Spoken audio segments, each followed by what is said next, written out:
What's up, everybody, and welcome to Bluejay Digital's brand new podcast, Jays Today.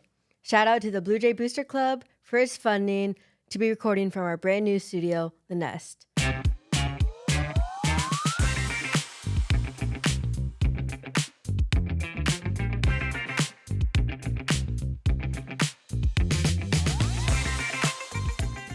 With that being said, welcome to the show.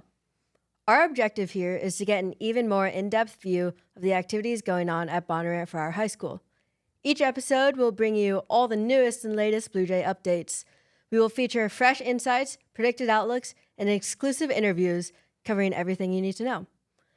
I'm your host, Claire Mislin, and I'm very excited to be starting this with you. I'm a senior and one of our videographers. This is a project that I have been trying to create for a long time, and I'm super stoked to be finally developing this idea into reality. Beside me as my co-host is the man, the myth, the legend, Bondurant's very own professional photographer, Jasper Wilson. Thanks for the great intro. I'm Jasper Wilson, and I am currently a junior. My favorite thing to do in Bluejay Digital would definitely be taking photos. Just like Claire, I am stoked to do this podcast and try something new. Let's get started. Fall sports started a few weeks ago. Football came in last year with a 7-2 record and the school's first trip to the Dome. Jasper, how are you feeling about it? The Dome was a great experience for all those football guys. This year we have key returners, including our quarterback, Jordan Ryle, players like Cole Miller, but then we'll have some new guys too. People like Fenton Smith, Blake Guthrie. We do lose a lot of heavy seniors that just made that big team for us. Definitely we're losing names like Titus Cram and Reed Falscraft, even though both of those guys suffered an injury, but even still Dalton House, Bryce Baker. How do you think we're going to bounce back? I think we're going to bounce back well. The scrimmage last Friday against Nevada, I thought our defense was great. I thought we only gave up 9 points. Mm-hmm. I think our offense could definitely improve more. But I think there's a bunch of young guys there, like freshman Riley Vanderlinden, who will only improve week after week, and it'll all get better. So we're trying to fill key roles to hopefully come back. Similar story on defense. We're bringing back Parker Ernst, but who's going to fill those gaps? We've got Parker, we've got Ryder Miller, and then we've got Landon Corey. But then we've got guys like Braden Dalton on the D-line who are new, and I'm sure most of us are very excited to see how they do. Yeah. Looking forward to week 1 on Friday. Moving on to volleyball. They have some high hopes this season, hopefully to have a little better season than last year. Last year they're 16-15, and they took a loss in the first round of regionals. I think that this year they're going to have a very exciting defense. Their middles and their forwards are going to kind of be their key. We have returning setters, and back row is kind of flying around.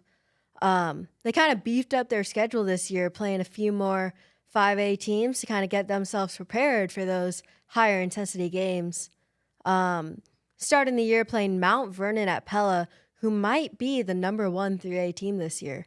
Key players for this year's volleyball team include Mia Keith, Haley Mullen, Nora Dotson, some new freshmen, hopefully, who will be getting some varsity time. I would say they have a pretty good core. Don't forget about returning Kai Ahrens. I believe that she was our setter last year. This past weekend, the girls took on fewer high-ranked teams, and it was kind of a confidence booster for them just to be able to stay in the game and hopefully take that momentum into the season. Yeah, especially if they have a beefed up schedule, that confidence is going to be very important throughout the season. Moving on sports, we've got cross country now. Our very own Claire Mislin is a participant on the girls team who is looking to have a good year this year. Claire, can you tell us about cross country? Yeah, so we're kind of getting into my neck of the woods. Cross country is definitely kind of seeing some new things within the last few years. With a new coaching staff, we're kind of working on rebuilding and changing the program to just have a little more success than it has previously. On the girls' side, we have returning sophomore Lauren Watson, who was the first state qualifier in a long time. She also qualified for wrestling. So she's been doing that. She's just kind of that stellar athlete. We're looking for big hopes from her this year.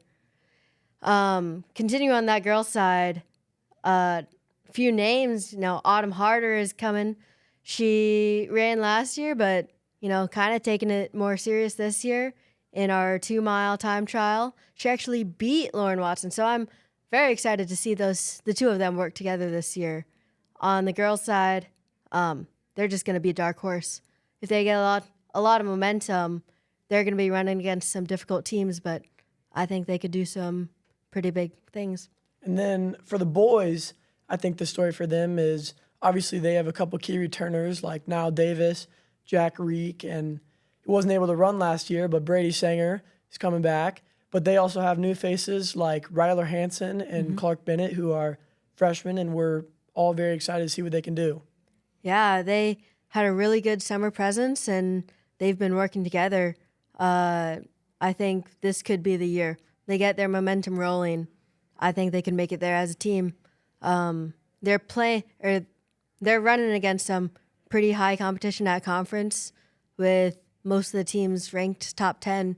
So they're looking to make some noise. That'll be fun to watch. I'm excited. I might have to pop out to a couple meets. Yeah.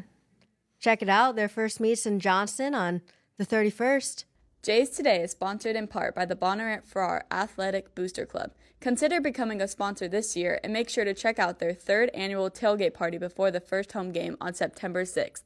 This podcast is also sponsored by Vision Bank. For more than 140 years, Vision Bank has maintained its commitment to helping build strong communities.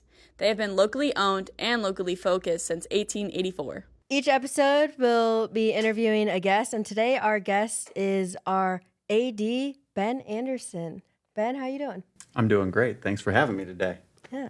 So you transitioned from our head girls basketball coach to our activities director. Tell us more about kind of that process. So as many people know, I was also your principal for a few years when you were at Morris Elementary. It just had presented an opportunity, and it's something different. And I think giving up the basketball portion and working with the girls was pretty tough. But also recognize that I'd done that for a really long time. I think I'd probably been 20 years since I'd coached basketball. So, just the opportunity to work with the big kids and have a different impact, or at least try to have a different impact, was kind of what I was looking for. And the opportunity's here, so here we are. We're very excited to have you. Oh, we don't get that every day. So I'm glad that, somebody at least said that today. I appreciate that. No, it's been a good first couple days of school, so it's been pretty cool to see everybody. Nice. Many of you who don't know, we've kind of had some renovations going on at the Bluejay Stadium. Tell us what's going on there. So the first thing you'll probably notice right away is our video board and scoreboard is a lot bigger than it used to be. I couldn't even tell you quite the big dimensions of it, but it's at least twice the size, if not 3 times the size of the old one. Lot higher definition of pixels and qualities and everything like that you could ask somebody who's more tech savvy than me.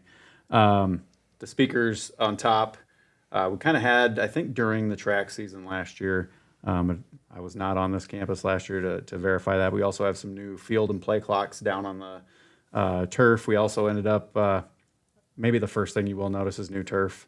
I should have started with that. But a little different scheme on the grass looking area. Some big blue boxes for sidelines. The turf looks fantastic. Even just down to the lettering. It was just an interesting process to watch. Now you top that with the track had been kind of redone last year, I believe, and we added bleachers last year. So, you start looking around there, and that stadium has changed a lot in the last 10 years. So obviously there's going to be many new things that you bring, but what are you going to miss the most from being a principal and a basketball coach?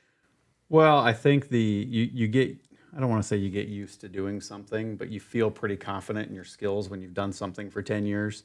So learning something new is hard, and at 40, everybody knows you were there for like my 50th birthday when it was really like my 40th. So, you get those skills and you feel comfortable. I'm looking forward to learning something new. I've learned something new every day so far since July 1. What I'm going to miss the most is I kind of feel like when you I mean, you guys were students there. We maintained a really high level of relationship building and togetherness at Morris. And I think that, stepping in as a new guy, you don't always, the people here have been fantastic. That's not to say anything, but we have a really good staff at Morris. I think that the people that I worked with for the last 10 years, and just those little kids and how much little kids love the adults in their building. And so you could go and maybe not feel like you've done much for the day, but somebody there told you they were happy to see you as a 5-year-old, and that was pretty cool. So I'll probably miss being that figure for a while, but I think too they're ready, and I know that they'll be doing great things down there with the little kids. So just saw a couple of them after car duty today. They rolled down the window and they're like, "Hey, what are you doing out here?" I'm like, "It's been 2 days of school. You didn't see me. Like now you see me in a different parking lot." So here we are. But I think it's just one of those things where change is good and it's hard, and everything that you worked for a while is in good hands. So that's kind of what led me to be up here. Nice. We're glad to have you, and we're excited to see what you do in the future. Future's now, Claire. Like, it's right now. Excited to see what you're doing now. There you go. That's better. Love it. Thanks for coming on, and that'll be the end of our show today. We'll have a new episode in the next few weeks, and remember, it's a great day to be a Blue Jay.